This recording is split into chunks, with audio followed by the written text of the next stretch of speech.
Как повысить комфорт и доступность медико-социальной экспертизы, шла речь в парламенте республики. На совместном заседании Комитета по социальной политике и Комиссии по выполнению национального проекта здоровья парламентарии, медики и чиновники обсудили работу Главного бюро медико-социальной экспертизы. Для удобства граждан там ведется работа по внедрению в систему единой электронной очереди и созданию единой информационной базы данных людей с ограниченными возможностями.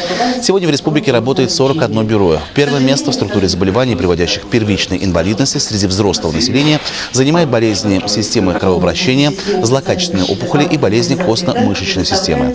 Наиболее высокий уровень первичной инвалидности на 10 тысяч взрослого населения отмечен в Буинском, Кайбельском, Камско-Устьевском и Аксубаевском муниципальных районах.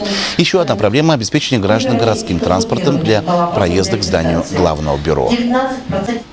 Хотелось обратиться здесь в муниципальное образование города Казани, чтобы они решили вопрос транспортного. И как поднимал Рифат Шагидович наш вопрос, что этот транспорт должен все-таки оборудован по доступной среде, чтобы низкопольный, чтобы там могли наши инвалиды, в общем-то, заезжать и на коляске, и слепые, и глухие, чтобы слабослышащие, слабовидящие могли пользоваться этим транспортом. И, конечно, увеличить количество маршрутов.